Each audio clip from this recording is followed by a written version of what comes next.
Selanjutnya, kita masuk ke acara sambutan. Sambutan yang pertama akan diberikan oleh Ketua KK Tenaga Listrikan, Bapak Profesor Dr. Insinyur Yanwarsyah Harun. Kepada Bapak Yanwarsyah, saya persilahkan. Assalamualaikum warahmatullahi wabarakatuh. Salam sejahtera untuk kita semua. Merupakan suatu kebahagiaan bagi kami di ITB, khususnya di kelompok keilmuan atau kelompok keahlian teknik tenaga listrikan. Di pagi hari ini kita bersama mendapat suatu kehormatan besar, kedatangan dari Pak Nur Pamuji.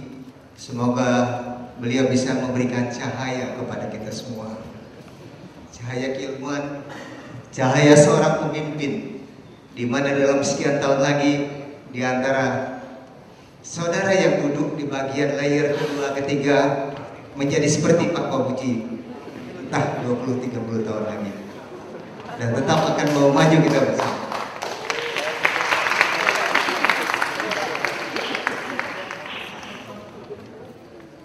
Sebelumnya saya ingin menyampaikan kepada Pak Nur Pamuji bahwa ITB sejak tahun 2006 itu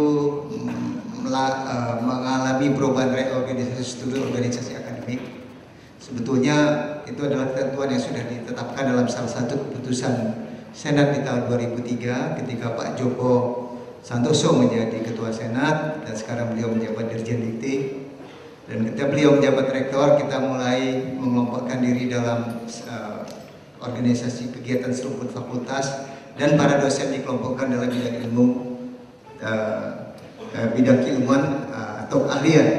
Dan kami yang tadinya berada di kelompok, yang tadinya di laboratorium tegangan tinggi, sistem tenaga listrik dan konversi, itu bergabung di bawah kelompok keilmuan teknik tenaga listrikan yang juga akan menjadi kuliah umum Bapak di pagi hari ini mengenai perkembangan dan tantangan ketenaga listrikan di masa depan. Jadi diharapkan dengan adanya kelompok ini, tentunya kami ingin mengembangkan keilmuan yang lebih baik lagi, yang nantinya tentunya akan memberikan dampak yang lebih positif, baik kepada industri manufacturing ataupun industri jasa seperti di PLN. Dan kami akan berupaya untuk menyiapkan katakanlah resource manusia-manusia yang tangguh, sehingga kelistrikan di Indonesia ini dapat diandalkan di masa depan. Dan dalam kesempatan ini Pak Warno yang juga berasal dari kelompok keilmuan teknik tenaga listrik, dan Pak Napuli yang pernah menjabat Ketua KK juga, dan Bapak Pak Harsono, guru kita bersama. Dan mohon maaf tadi saya Pak Wakil Rektor yang sudah hadir dalam kesempatan ini, nanti saya dimarahin kalau nggak saya sebut Pak Profesor Kadarsa. Mohon maaf Pak. Nah, jadi ini suatu kehormatan besar kita, ya. Pejabat ITB pun pimpinan kita bisa hadir bersama kita di pagi hari ini. Nah, saya tidak akan berpanjang lebar. Kita harapkan Pak Pamuji bisa memberikan suatu pencerahan, ya, buat kita semua, baik kita yang saat ini menjadi dosen maupun saudara-saudara maupun adik-adik atau anak-anak mahasiswa. Kalau saya sebut anak karena sudah seumur anak saya barangkali yang duduk di belakang itu. Dan mudah-mudahan ini akan memberikan dampak dan kemajuan yang lebih baik lagi. Dan teknik elektro, sekolah teknik elektro, khususnya bidang keilmuan teknik tenaga listrik, dan juga program studi yang ada di lingkungan sekolah teknik elektro, khususnya program studi teknik tenaga listrik, itu semakin berkibar dan akan menunjukkan jati dirinya di masyarakat. Demikian sambutan saya selaku Ketua KK. Assalamualaikum warahmatullahi wabarakatuh. Terima kasih kepada Bapak Yanwarsyah Harun. Selanjutnya akan dilanjutkan oleh sambutan dari Rektor ITB yang diwakili oleh Wakil Rektor Bidang Akademik Bapak Profesor Dr. Insinyur Kadarsa Sujadi. Kepada Bapak Kadarsa. Silahkan. Terhormat Bapak Dirut PLN, Bapak Nur Pamuji, Dekan Sekolah Teknik Elektro dan Informatika Profesor Suwarno, Ketua Kelompok Keahlian Ketenaga Listrikan Profesor Yanwar, para senior kami, guru-guru kami, Pak Makuli, Pak Harsono, Pak Nurdin,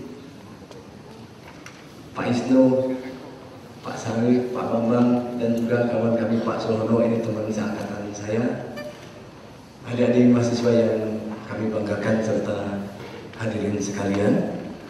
Assalamualaikum warahmatullahi wabarakatuh. Selamat pagi dan salam sejahtera untuk kita semua. Pertama-tama kami ucapkan selamat datang Pak Nur Pamuji dan juga selamat bernostalgia di kampus alma mater tercinta. Tadi malam saya dapat SMS dari Pak Warno kalau pagi ini Pak Nur Pamuji akan hadir di Aula Barat. Saya sedang ada acara di Jakarta, rencananya tadi malam sampai jam 11 malaman dan mestinya nginap di Jakarta. Tapi begitu mendengar nama Pak Nur Pamuji, saya putuskan untuk pulang ke Bandung. Jadi sampai rumah baru sempat masuk rumah jam 1-an, lalu karena saya bercita-cita ingin ketemu Pak Nur Pamuji. Pak Nur Pamuji sudah lama namanya dikenal dan kami sangat bangga dengan prestasi Bapak sehingga bisa menjadi pucuk pimpinan di PT PLN Persero. Pak Nur Pamuji dan Bapak sekalian serta adik-adik mahasiswa, ini adalah suatu acara yang sangat penting. Studium General merupakan program ITB di mana salah satu tujuannya adalah untuk membuka perspektif yang lebih luas, khususnya bagi para mahasiswa ITB, sehingga mereka bisa mengungkap apa yang tidak ada di kampus atau melengkapi apa yang sudah ada di kampus.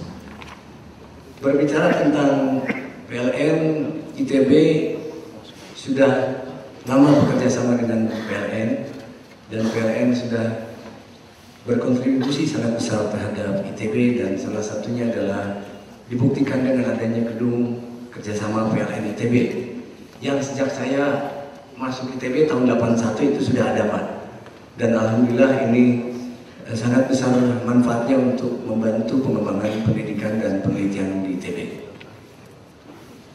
Pak Nur Pamuji dan Bapak Ibu sekalian serta adik-adik mahasiswa, Pak Rektor sudah punya polisi, salah satunya adalah meningkatkan industrial networking, bekerjasama dengan industri, dan hari ini alhamdulillah kita bisa mewujudkan salah satu bentuk dari kebijakan tersebut, di mana Pak Nur Pamuji sudah berkenan untuk meluangkan waktu untuk sharing pengalamannya bagi kami semua. Saya teringat tahun 2004 sampai 2008 waktu itu membantu Meneg BUMN untuk melihat performance sejumlah BUMN, salah satunya adalah PT PLN. Lalu salah satu bentuk daripada performance itu dituangkan di dalam Indonesian Quality Award, mungkin Pak Nur Pamuji masih ingat. Dan di dalam Indonesian Quality Award yang dihasilkan oleh PT PLN, saya sampai sekarang teringat ada value yang terdiri dari 4 huruf, disebut dengan SIP, SIPP. S-nya saling percaya, I-nya adalah integritas, P-nya itu peduli, dan P yang terakhir adalah pembelajar. Khusus P yang terakhir saya lanjutkan karena tahun 2007 sampai 2009 pun sempat mendampingi PT PLN untuk membuat Indonesia Make Award, the most admired knowledge enterprise. Di dalam pembelajar itu ada yang namanya bagaimana memanage knowledge di PT PLN. Pak Makuli tadi reminding saya ada yang namanya storytelling. Ini suatu modal yang sangat besar untuk memupuk knowledge perusahaan sehingga sistem berjalan karena knowledge-nya sudah terstruktur di dalam perusahaan itu sendiri. Ini yang saya sangat kagumi dari PT PLN. Lalu berbicara topik pagi ini, perkembangan dan tantangan ketenaga listrikan di masa depan, saya teringat pada tahun 2008 ada CEPSI, Conference of Electrical Power System Industry, Power Supply Industry di Macau, dan saya sempat hadir waktu itu. Hal yang menarik dan sangat buat saya berkesan, kenapa? Karena sangat menentukan masa depan kita. Ternyata banyak pendapat yang sepakat waktu itu bahwa di tahun 2030 demand terhadap energi primer di Asia akan melipat 2 kali dari saat ini. Yang tadinya 3,2 miliar ton oil equivalent menjadi 6,5 miliar ton oil equivalent di tahun 2030. Jadi ini suatu tantangan, saya kira ini sangat relevan fakta ini dengan apa yang akan disampaikan oleh Pak Nur Pamuji. Dan juga poin berikutnya bahwa ada kendala yang dihadapi oleh electrical power supply di dunia, karena kalau semua BBM dipakai untuk power supply itu katanya akan habis 40 tahun lagi. Kalau semua batu bara dipakai untuk power supply elektrik, kabarnya akan habis 200 tahun lagi. Dan kalau semua gas alam dipakai, maka akan habis 56 tahun yang akan datang. Artinya apa? Artinya muncul sebuah tantangan baru bagaimana kita mencari sumber-sumber yang renewable, baik itu hydro, bioenergi, biofuels, angin, matahari, geothermal, marine atau gelombang laut maupun uranium atau nuklir. Namun saya bukan pakarnya di situ, Pak Nur Pamuji. Saya kira nanti ada hal yang sangat penting yang bisa kita dengarkan bersama dan tidak banyak yang akan saya sampaikan. Pendek kata, kami mengucapkan banyak terima kasih. Kami menghargai sedalam-dalamnya atas kehadiran Pak Nur Pamuji pagi hari ini. Dan semoga apa yang disampaikan Pak Nur Pamuji bisa menghasilkan makna yang mendalam untuk kita semua. Terima kasih. Assalamualaikum warahmatullahi wabarakatuh. Terima kasih kepada Bapak Kadirsyah atas sambutannya. Selanjutnya kita akan masuk ke acara utama kita, yaitu acara kuliah umum oleh Bapak Nur Pamuji. Kuliah umum ini akan dipandu oleh Bapak Dr. Insinyur Syarif Hidayat. Kepada Bapak Syarif dan juga Bapak Nur Pamuji dipersilahkan untuk naik ke atas podium. Banyak waktu yang kita pakai untuk perkenalan. Pak Nur Pamuji, Ibu TTP Profesor hadir di tengah kita dan siap memberikan kuliah, dan mudah-mudahan nanti ada waktu yang cukup bagi kita untuk menanyakan hal-hal yang mungkin perlu ditanyakan. Waktu kita nanti sampai kira-kira jam 11 nanti kita melakukan diskusinya. Saya kira supaya tidak banyak waktu terbuang, Pak Nur akan silakan saja untuk menyampaikan paparannya. Nanti akan dilakukan sesi tanya jawab yang kita bagi di dalam teknik. Assalamualaikum warahmatullahi wabarakatuh. Selamat pagi dan salam sejahtera untuk hadirin semua. Yang terhormat Bapak Rektor ITB yang diwakili oleh Profesor Kadarsyah, kemudian juga senior-senior saya, para pengajar yang dulu ngajar saya, terutama Pak Arsono, pembimbing saya, dan adik-adik mahasiswa ITB yang tercinta.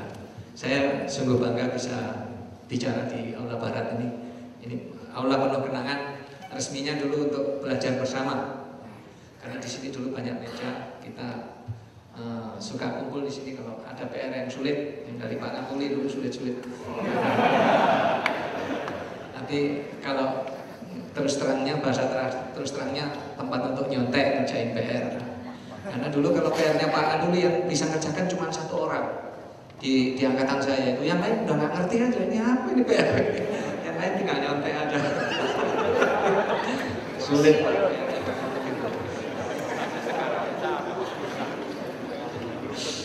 Oke Pak, saya berdiri di sini tidak untuk memberi kuliah mengenai teknik elektro atau teknik mesin ya, atau teknik sipil atau yang berkaitan dengan itu, tetapi mungkin ada hal-hal yang akan saya singgung berkaitan dengan penerapan apa yang dipelajari di ITB, khususnya di jurusan teknik di lingkungan ketenagaan listrikan. Saya lebih banyak bicara mengenai bagaimana kita sebagai sebuah bangsa itu harus tumbuh ekonominya, dan pasti tumbuh, dan memang sedang tumbuh. Dan untuk tumbuh dengan baik, salah satu yang diperlukan adalah tenaga listrik, energi, dan energi yang paling praktis untuk didistribusikan ke seluruh rakyat adalah listrik. Jadi saya akan bicara di sini yang terutama adalah bagaimana kita menyediakan listrik ini untuk keperluan pertumbuhan ekonomi bangsa, untuk keperluan mensejahterakan bangsa Indonesia. Bagaimana penyelenggaraan dari penyediaan tenaga listrik itu melalui sebuah korporasi, melalui sebuah perusahaan, ya, bukan melalui sebuah badan atau agen pemerintah government agency, tetapi melalui sebuah perusahaan dalam bentuk perseroan terbatas. Jadi sangat spesifik apa yang akan saya sampaikan. Walaupun pada saat tanya jawab kami buka pertanyaan apapun, ya. Kalau persoalan teknik nanti saya minta tolong bapak-bapak dosen, ya. Kalau yang berkaitan dengan perusahaan nanti tentu akan saya jawab.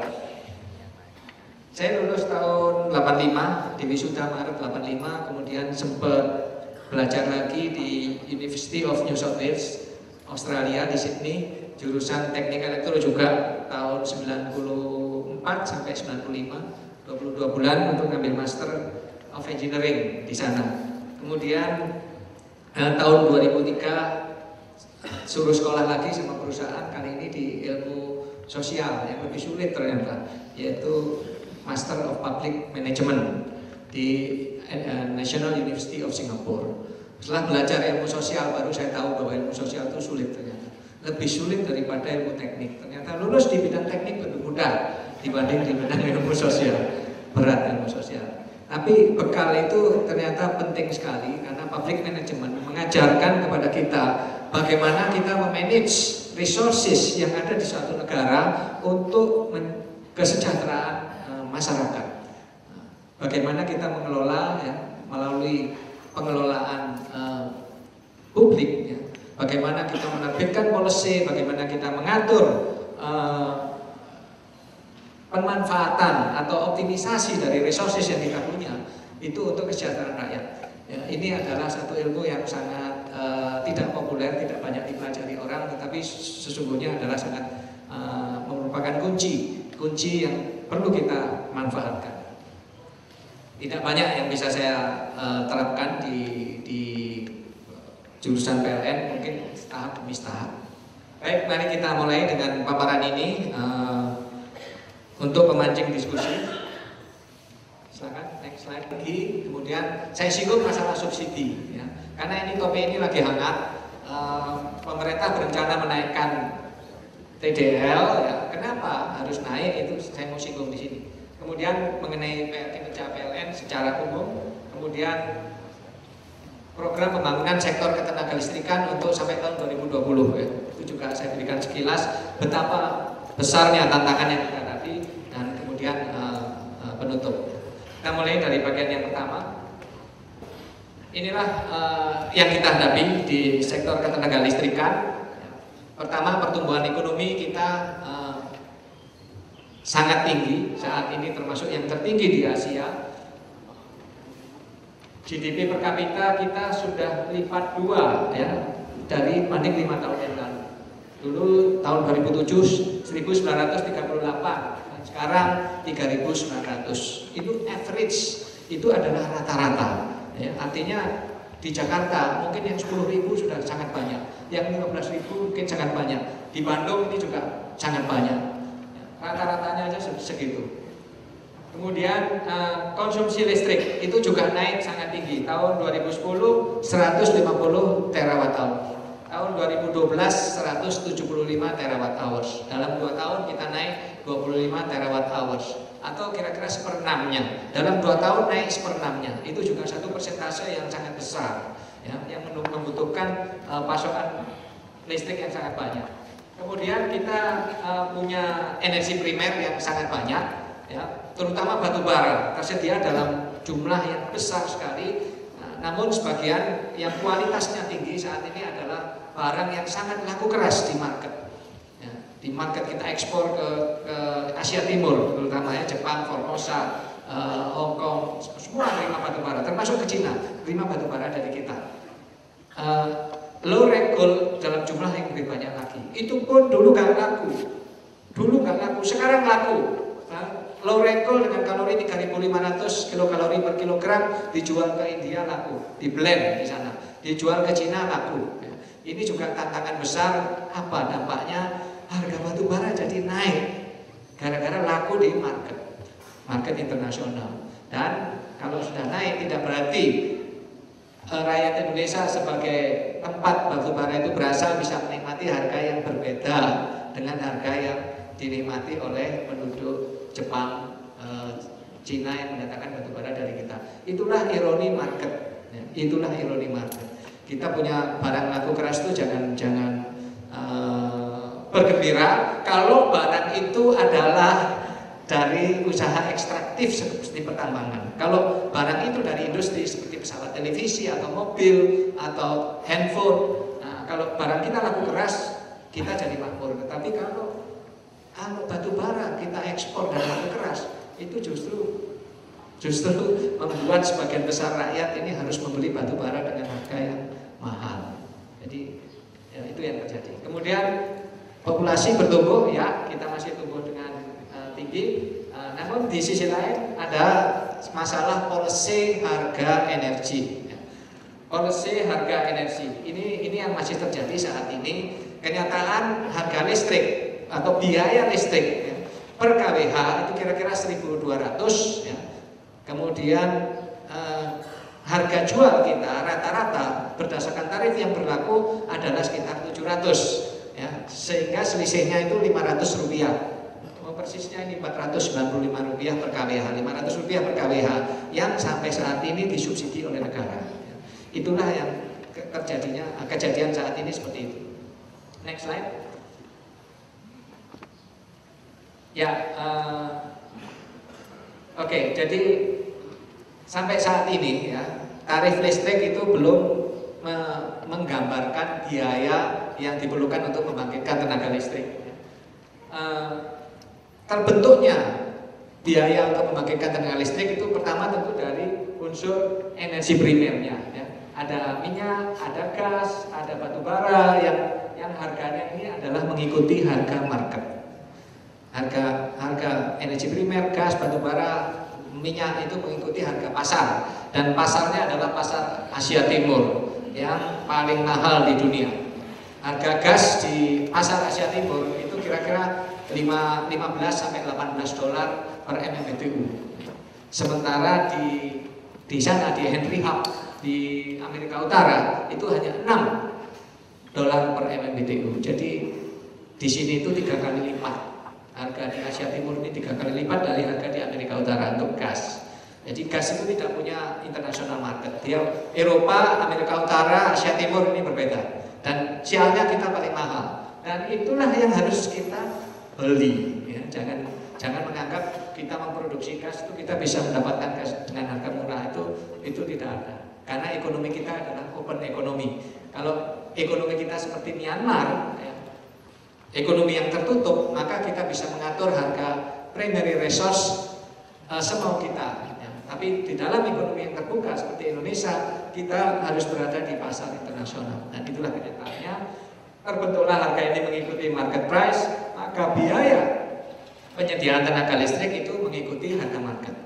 Di sisi lain, di penjualannya kita diregulir oleh pemerintah. Ya, pemerintah yang mengatur harga penjualannya. Oleh karena itu selalu ada diskrepansi saat ini ya, selalu ada diskrepansi antara biaya untuk membangkitkan tenaga listrik dengan tarif tenaga listrik atau pendapatan yang kita terima dari pelanggan, sehingga subsidi itu terjadi. Ada banyak cara untuk menyelesaikan persoalan subsidi ini ya, sama dengan BBM lah ya. Naikkan aja tarifnya gitu ya. Satu, kedua turunkan di sini. Nah, bagaimana menurunkannya nanti kita lihat. Next slide.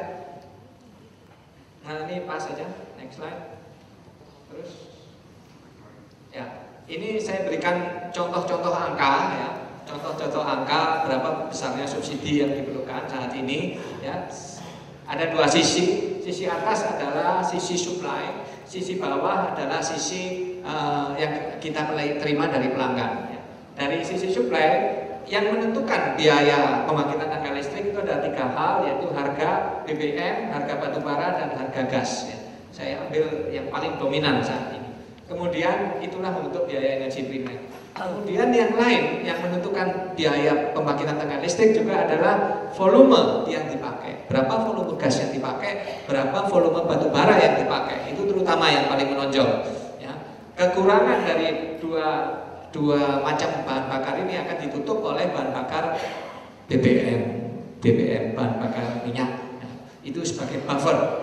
Kenapa saya tidak tunjukkan PLTA dan PLTP di sini? Karena PLTA kita terima dari alam, apa yang tersedia saat ini, tahun ini pasti akan jadi listrik. Kalau musim hujan bagus, listrik dari PLTA lebih besar. Kalau hujan tidak banyak turun, PLTA tidak membangkitkan listrik dalam jumlah besar. PLTP relatif stabil, tetapi jumlahnya tidak banyak, hanya 5% saja dari kebutuhan listrik nasional yang dipenuhi dari PLTP. PLTA kira-kira 6-7%.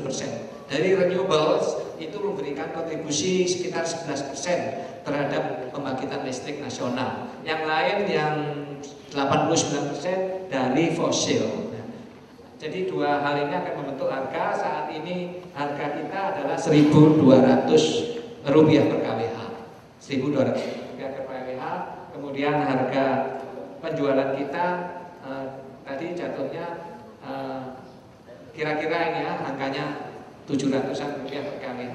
Oleh karena itu kalau ini dihitung, ya ini kenapa angkanya 795 yang tadi beta lebih rendah, karena waktu itu ada rencana kenaikan tarif dasar listrik. Ya. Makanya kalau naik ini jadi 795 rupiah per kWh. Nah, kalau dihitung semuanya kita masih butuh subsidi 90 triliun. Ya. Banyak banget 90 triliun. Kalau dan 90 triliun itu habis dalam 1 tahun dibakar, kalau saya menyebutnya, dibakar di pembangkit listrik itu. Betapa sayangnya uang 90 triliun harus dibakar di pembangkit listrik. Kenapa uang 90 triliun itu tidak dipakai untuk membeli aset, untuk mengembangkan aset, untuk misalnya ada jalan raya, bangunan sekolah, rumah sakit, ataupun aset yang non fisik seperti dalam bentuk pendidikan untuk rakyat, kesehatan rakyat dan sebagainya. Itulah pilihan yang kita hadapi, bukan hanya pilihan bagi pemerintah tetapi juga pilihan bagi rakyat kita. Apakah kita ingin 90 triliun itu hilang begitu saja atau kita ubah menjadi aset untuk mensejahterakan rakyat Indonesia. Itulah pilihannya. Next slide. Ini lebih rinci lagi, kalau subsidi itu kemana larinya, saya tunjukkan ini adalah 57% atau 58% itu diterima oleh rumah tangga, ya, industri rumah tangga. Kemudian next slide, next, yang 27% diterima oleh industri. Ya. Nah ini adalah hal pilihan lagi. Ini kaitannya dengan public policy, ya. Kalau kita memilih untuk memberikan subsidi, ya, subsidi energi, kemana sebaiknya subsidi itu dialirkan? Ya, bangsa-bangsa yang produktif, ya, seperti Jepang, Korea, gitu ya. Kalau memberikan subsidi, dia akan berikan subsidi itu ke sektor yang produktif, yang menghasilkan barang, dan akhirnya barang itu laku dijual, dan kalau dijual bisa harganya kompetitif. Dan dia bisa mendapatkan keuntungan, rakyatnya makmur. Saat ini polisi yang diambil adalah tadi 58% diberikan kepada rumah tangga, ya, dan dikonsumsi dalam bentuk penerangan lampu seperti ini, dalam bentuk pemakaian kulkas, dalam bentuk pemakaian AC dan sebagainya. Nah, ini pilihan. Jadi pilihan ini menunjukkan apakah kita ini bangsa produktif atau kita ini bangsa yang konsumtif. Ya. Itulah. Jadi pilihan pertama adalah subsidi, mau kita pakai untuk aset atau untuk kita consume. Yang kedua, kalau subsidi itu kita consume, apakah kita consume di sektor produktif atau kita consume di sektor konsumtif. Itu pilihannya, dan pilihan yang baik itu akan mengantarkan bangsa ini lebih cepat untuk makmur. Ya. Pilihan yang salah membuat kita lebih lambat untuk semakin kaya raya. Saya termasuk yang optimis, bangsa ini bangsa hebat, akan kaya raya, ya, pada saatnya, cuma dalam waktu cepat atau lambat, itu saja. Ya, dan itu tergantung dari pilihan kita. Sebenarnya sama dengan kalau kita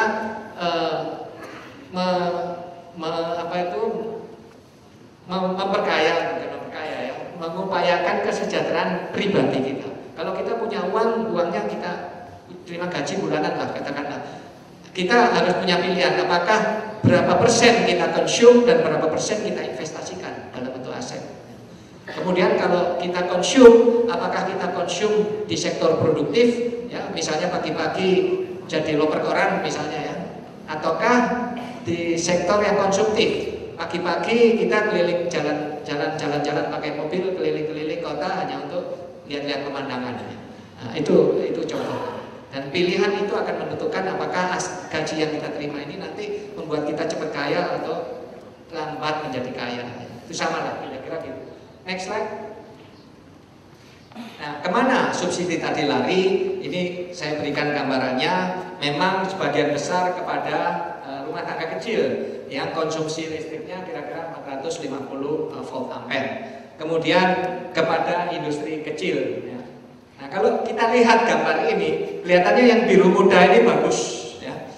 Nah, subsidi lari ke industri kecil, nah itu good karena dia lari ke sektor yang produktif. Tetapi menurut pendapat saya ini sebaiknya tidak di paling kiri, mungkin agak lebih ke kanan. Ya, sektor-sektor yang warna biru ini yang produktif ini sebaiknya menerima subsidi lebih banyak. Nah, sektor-sektor yang warna hijau sebaiknya berkurang subsidinya. Itu menurut kami, ya, menurut saya. Kenapa? Ya, kita jangan menganggap rumah tangga 450 VA itu tidak mampu. Saya tidak percaya, ya, karena kita sudah lakukan cek dan kita lakukan survei bekerjasama dengan perguruan tinggi, ternyata konsumsi mereka untuk pulsa handphone, ya, itu lebih besar, jauh lebih besar dibandingkan biaya yang mereka pakai untuk membayar listrik. Itu faktanya demikian. Ya. Mereka membayar listrik kurang dari Rp50.000 per bulan, tetapi membayar untuk handphone itu lebih dari Rp150.000 per bulan. Faktanya demikian. Dan apakah handphone tadi digunakan untuk produktif atau konsumtif? Ya, kalau handphone dipegang oleh seorang penjual sayur, ya, penjual sayur keliling itu, dia menjadi alat yang produktif karena dia bisa terima pesanan daging, ikan, ya, dari pelanggan-pelanggannya. Ya, itu memang kenyataan. Atau dipegang seorang tukang batu, itu juga yang produktif karena dia bisa terima order dari pelanggan-pelanggannya untuk garapan, bikin pagar, betulin tembok, betulin genteng bocor. Itu sektor produktif bagi mereka. Tetapi kalau handphone itu dipakai untuk SMS-an yang tidak berguna, tentu itu menjadi sektor konsumtif. Jadi kembali itulah pilihan yang menyebabkan kita makmur cepat atau lambat. Next slide. Oke, kinerja PLN. Nah, ini adalah tantangan yang kita hadapi saat ini. Saya potret kondisi 2000. Ini bukan 2010, masih ada yang merah. Ada 2 slide ya, coba slide berikutnya. Satu slide berikutnya. Next saja Pak, next. Ref next. Bukan. Tombol sebelah kanan.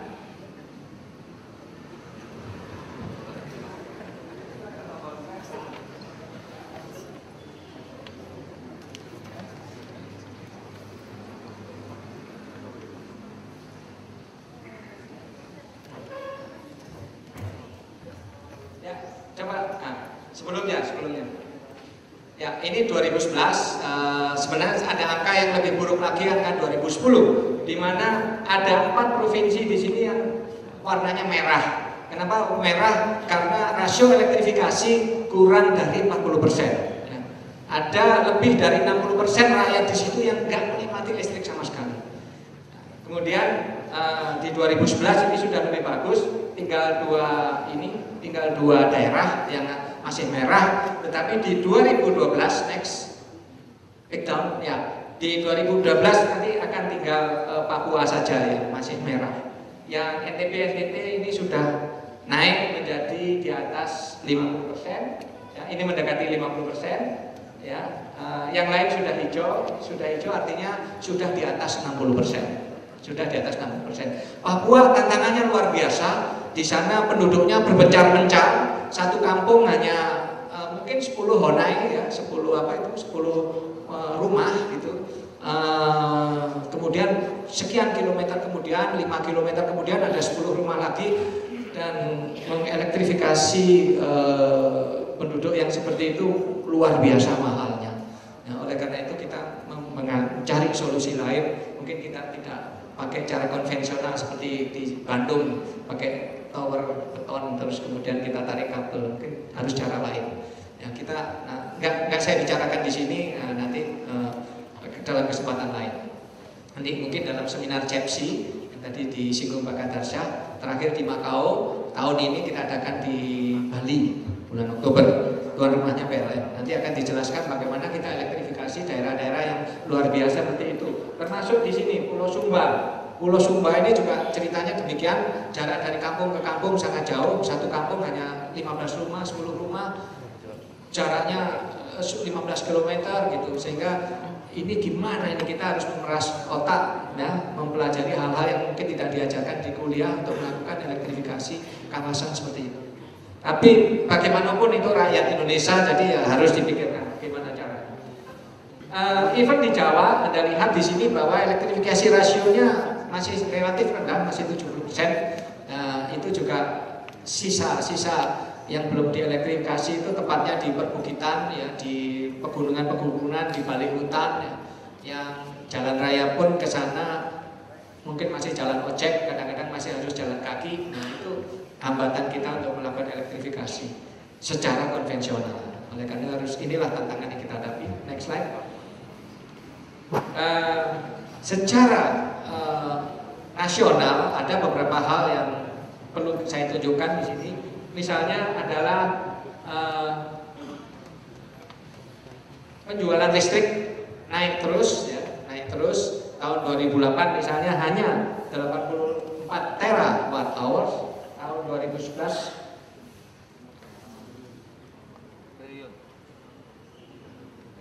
oh ini ya.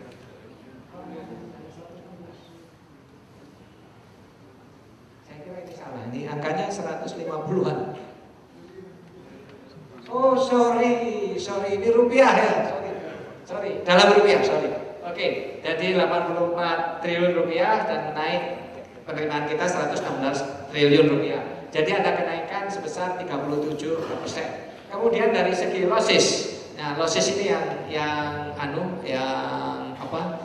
selalu ditanyakan oleh banyak pihak. 2008 masih double digit, 2011 kita sudah single digit, 9,67 rupiah. Kita masih kalah jauh dari kelas dunia, misalnya di sana harusnya sekitar 7%. Ya. Kalau kita bandingkan lebih jauh losses ini dengan Turki, kita masih menang. Turki itu 14%, dengan Afrika Selatan kita mirip-mirip 9,6%, dengan Malaysia kira-kira 9%, dengan Jepang kita kalah jauh, di sana 5%. Itulah gambaran losses. Kenapa losses muncul? Nah, itu ada di kuliah. Kemudian rasio elektrifikasi ini yang nasional 2008 masih 62%, 2011 sudah naik 74%, ya, lumayan. Next slide. Kemudian kita juga secara internal perusahaan merangsang munculnya inovasi-inovasi yang dilakukan oleh para pegawai. Ya, antara lain kita membuat peralatan-peralatan yang otomatis untuk membantu kita melakukan pemeliharaan jaringan. Next slide. Ini adalah alat-alat yang kita pakai untuk pemeliharaan jaringan di tegangan tinggi. Ya, ini semuanya kita create supaya kita bisa bekerja lebih praktis. Namun di samping itu kita juga melakukan inovasi yang bukan dalam skala kecil seperti ini. Kalau ini dilakukan oleh tingkat karyawan, kita juga melakukan inovasi di tingkat korporat. Ya. Sebagai contoh adalah yang sedang kita lakukan di sini adalah bagaimana kita menggunakan teknologi compressed natural gas, ya, compressed natural gas untuk membuat agar natural gas fired power plant itu tidak perlu beroperasi 24 jam. Jadi kita lakukan ya, gas fired power plant itu semula menghubungkan sumur gas langsung ke pembangkit, dan sumur gas itu tidak bisa beroperasi intermittent. Sumur gas itu sekali mengalir harus mengalir seterusnya. Oleh karena itu power plant-nya juga beroperasi seterusnya. Dalam hal ini kita menginsert yang namanya storage untuk gas. Gimana agar gas dari sumur masuk ke dalam storage dan power plant-nya bisa mati pada saat listrik dibutuhkan, saat itulah power plant-nya di-on-kan. Kemudian kita juga meng-create inovasi, misalnya bagaimana supaya gas itu bisa diangkut antar pulau, ya, antar pulau. Ini tantangan karena negara kita negara kepulauan, gas hanya tersedia di beberapa pulau, tetapi semua pulau membutuhkan gas. Oleh karena itu kita meng-create inovasi di tingkat korporasi seperti itu yang belum pernah diterapkan di dunia lain. Ya, kemudian kita juga melakukan, ini bukan inovasi tapi penerapan teknologi saja. Ya. Misalnya tahun 84 ya akhir itu saya menulis skripsi mengenai teknik transmisi daya tegangan tinggi arus searah, ya, TDAS. Ya. Dosen saya Pak Arsono, ya, pembimbing saya Pak Arsono, sejak saya menulis skripsi itu sampai sekarang belum ada penerapannya di Indonesia. Ya. Dan baru pada bulan Maret ini akan kita announce, akan kita umumkan kepada seluruh masyarakat bahwa kita akan membuka lelang pembangunan transmisi daya arus searah dari Sumatera ke Jawa. Itu akan kita umumkan bulan ini dan akan ditenderkan. Yang akan banyak berperan di sana adalah Eropa dan Jepang, karena pemilik teknologinya adalah Eropa dan Jepang. Kemudian diharapkan nanti akan bisa beroperasi kira-kira 2016. Ya. Butuh kira-kira 4 tahun untuk merekonstruksikan, mungkin 2017 awal. Kemudian kita juga akan menghubungkan Riau dengan Malaka, itu dengan menggunakan transmisi daya arus searah. Ya, kalau yang tadi 500 kV, kalau yang ini mungkin lebih rendah, mungkin setengahnya. Ya. Dan daya yang kita alirkan kalau di Sumatera Jawa sampai 3000 MW, kalau Malaka Riau kira-kira 600 MW. Jadi itu yang akan kita lakukan, penerapan teknologi di dalam PLN yang baru. Tadi dengan Pak Gibson sempat ngobrol-ngobrol kemungkinan penerapan light TDAS untuk menghubungkan pulau-pulau kita yang banyak berserakan itu untuk digandeng dengan menggunakan light TDAS. Ini baru omongan. Mudah-mudahan kalau yang ukuran besarnya sudah bisa kita terapkan, yang ukuran mininya juga bisa kita terapkan. Next slide. Bagaimana posisi kita di dunia internasional? Ini saya gambarkan di sini. Ini adalah hasil survei yang dilakukan oleh IFC, salah satu lembaganya Bank Dunia, untuk melihat posisi Indonesia dibanding dengan negara-negara lain. Untuk listrik, saya kira kita masih belum begitu buruk, belum begitu baik. Kita masih ranking 82 dari 139 negara. Nggak bagus. Untuk lingkungan ASEAN 5 kita masih terburuk. Ya, untuk kalau kita petakan dari banyak segi, kita masih berada di negara transisi antara tipe 1 dengan tipe 2. Ya. Negara yang masih berada antara faktor driven dengan efficiency driven. Kita belum berada di daerah yang paling kanan, innovation driven. Jadi kita memang berada di situ. Itu posisi yang harus kita sadari. Next slide. Kemudian tentang sumber daya manusia, ya barangkali karena saya memberi kuliah di ITB, saya singgung masalah ini. Pegawai kita saat ini jumlahnya adalah 41.000, dominasi laki-laki 34.000 laki-laki, 6.000 perempuan. Kalau dari segi pendidikan sebagian besar adalah di bawah S1.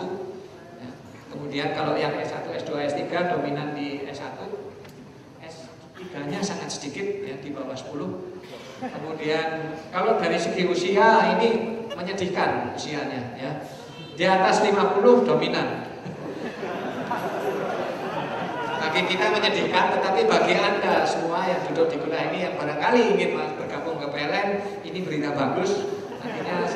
Artinya akan banyak yang pensiun dan PLN akan merekrut banyak tenaga. Memang benar kita akan merekrut 2.500-an karyawan per tahun. Ya, itu jumlah itu banyak sekali. Mungkin di antara perusahaan di Indonesia yang rekrutnya paling besar S1 adalah PLN barangkali. Kita merekrut dari banyak pintu di seluruh Indonesia dan akan kita didik untuk menyamakan kompetensinya. Kemudian di PLN itu kita bagi-bagi levelnya ya, menjadi 6 level: basic, spesialis, system, optimization, advanced, dan integration.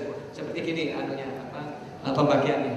Kemudian yang lain, dan ini kebanyakan menakutkan bagi karyawan baru ya, adalah di mana mereka akan ditempatkan. Kalau di Jawa Bali dominan 20.000 karena memang instalasi kita terbanyak di Jawa Bali. Kemudian Indonesia Barat ini Sumatera dan Kalimantan Barat itu 13.000. Di luar itu ada 7.000. Nah, sayangnya kalau kita masuk PLN harus tanda tangan bersedia ditempatkan di mana saja di seluruh Indonesia. Jadi ada juga yang beruntung ditempatkan di Sangir Talaut. Ya. Kalau belum tahu di mana itu, ya lihatlah peta Indonesia. Oke, nah ini peluang untuk Anda semua yang mahasiswa yang ingin bergabung di PLN. Jumlah yang pensiun itu di atas 1.500-an, bahkan mulai 2014 nanti di atas 2.000 orang yang pensiun. Jadi memang secara alamiah diperlukan penggantian dengan tenaga-tenaga muda, tenaga baru yang lebih cemerlang, dan di samping itu perusahaan ini tumbuh terus, salesnya tumbuh terus seiring dengan naiknya ekonomi Indonesia. Jadi jumlah pegawainya mau nggak mau memang makin lama makin banyak. Ya.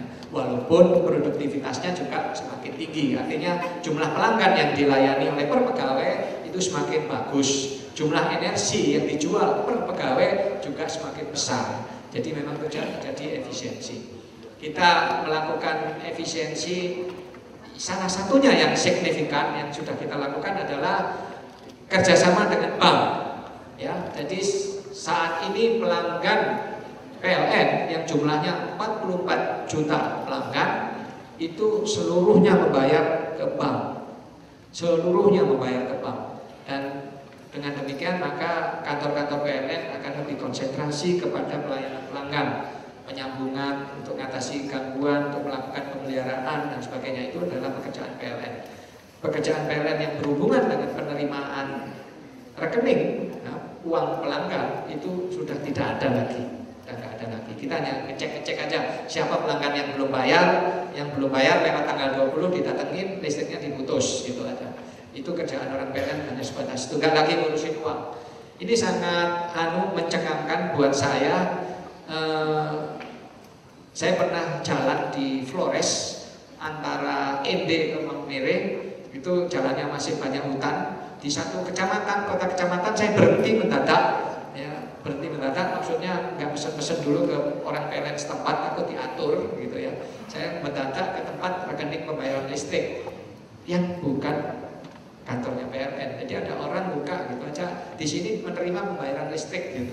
Saya langsung bilang di situ, saya mau bayar listrik, dia bilang gitu. Nomor pelanggannya berapa Pak? Saya kasih nomor pelanggan saya, masukin ke komputer dia, muncul nama saya. Oh bener.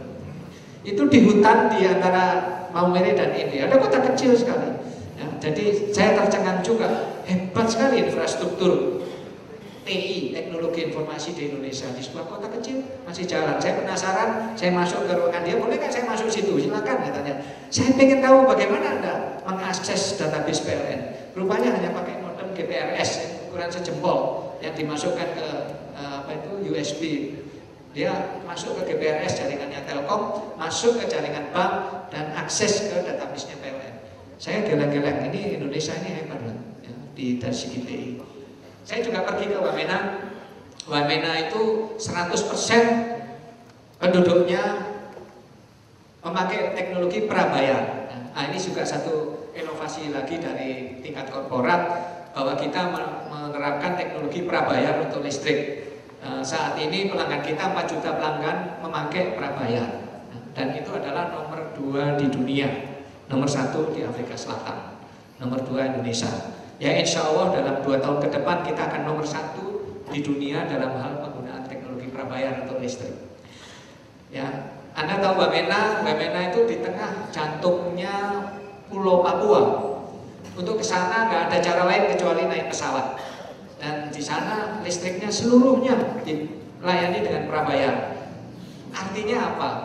Untuk mengakses prabayar Anda membutuhkan infrastruktur teknologi informasi karena voucher kita itu dijual melalui jaringan bank. Ya.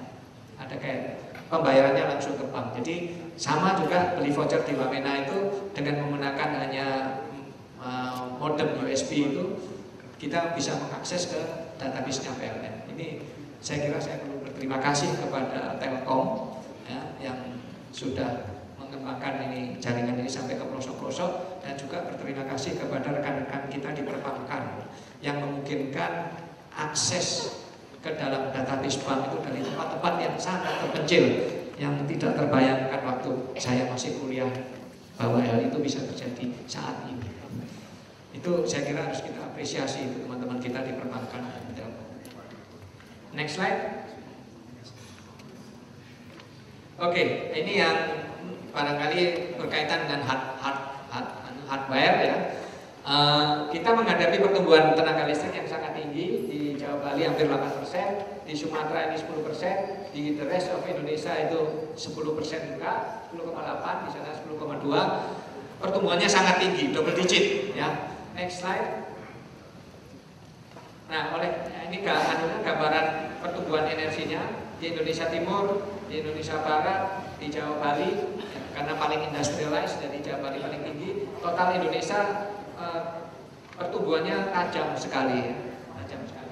Oleh karena itu bagaimana kita memenuhi kebutuhan tenaga listrik sebanyak ini? Harus dibangun banyak sekali pembangkit listrik. Tiap tahun rata-rata harus 5.000 megawatt yang harus dibangun untuk supaya ini bisa dipenuhi. Next slide. 5.000 bukan jumlah yang kecil ya, karena untuk setiap megawatt listrik itu dibutuhkan 1.500 juta dolar, roughly segitu untuk PLTU itu. Oleh karena itu kita merencanakan penambahan IPP sebanyak penambahan pembangkit sebanyak ini, kira-kira hampir 5.000 megawatt per tahun. Ada yang warna merah, ada yang warna biru. Ya. Yang warna merah adalah listrik yang dibangun oleh swasta. Yang warna biru adalah listrik pusat pembangkit listrik yang dibangun oleh PLN sendiri. Dan next slide. Kemudian kita juga harus membangun transmisi dalam jumlah ribuan kilometer. Next slide. Kemudian harus membangun gardu-gardu induk, membangun trafo.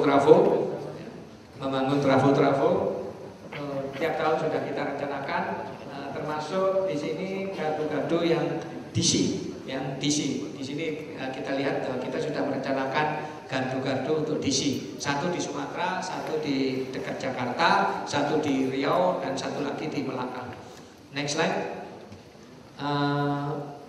Kita akan melakukan perbaikan yang signifikan di dalam penggunaan fuel mix. Jadi tadi saya singgung bahwa harga listrik itu ditentukan oleh harga bahan bakar dan volume bahan bakar, kombinasi volume bahan bakar yang diperlukan. Saat ini kita masih mengkonsumsi cukup banyak ini BBM. Anda lihat di sini jumlahnya adalah 18,5 ditambah 5%, 23% kita masih menggunakan BBM. Masih tinggi tahun lalu. Nah, tahun ini akan turun agak banyak karena batu bara yang dibangun di proyek 10.000 megawatt pertama akan selesai sangat banyak di tahun ini, sehingga porsi batu bara akan meningkat, kemudian porsi gas juga akan meningkat dengan mulai beroperasinya LNG regas terminal di Jakarta ya. tahun ini akan beroperasi. Jadi LNG dari Bontang, Kaltim yang selama ini hanya dikirim ke Jepang, oleh tahun ini kita manfaatkan di dalam negeri. Porsi penggunaan batubara akan semakin meningkat, dan ini diharapkan nanti biaya untuk membangkitkan tenaga listrik itu bisa lebih murah. Kemudian porsi batu PLTP juga akan semakin meningkat, yang hijau tua ini semakin banyak yang akan kita bangun. Dan PLTA kayaknya so-so ya, nggak terlalu banyak potensi PLTA di Indonesia ini. Porsi gas dan LNG akan semakin meningkat. Yang warna merah yang penting itu harus turun, yaitu yang ini, yang BBM, yang warna merah dan coklat tua ini semakin lama semakin turun porsinya. Next slide. Ini adalah uang yang kita perlukan, uang yang kita perlukan. Aduh, jumlahnya minta ampun, ini dalam juta, dalam miliar dolar ya, 9 miliar dolar ya, 11 miliar dolar, 13 miliar dolar ya.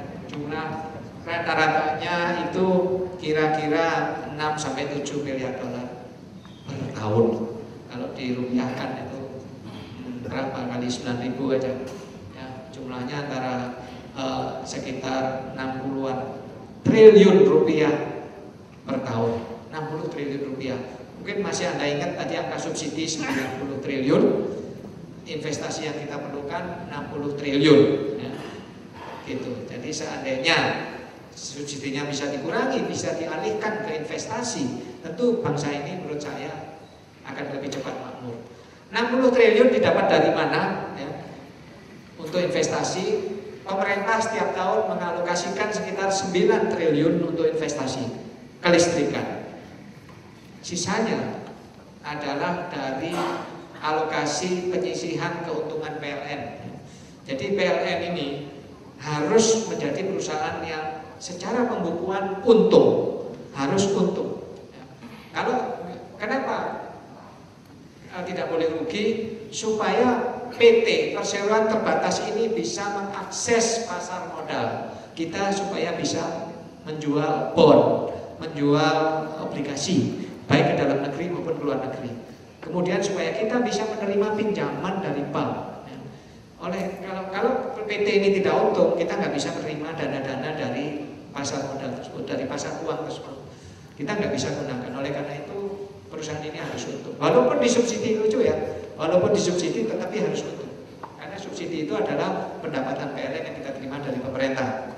Nah, kombinasi dari seluruh itulah yang akan membiayai investasi kita yang rata-rata 60 triliun per tahun rata-ratanya. Penyebarannya seperti gambar ini. Next slide. Next slide. Ya, oke.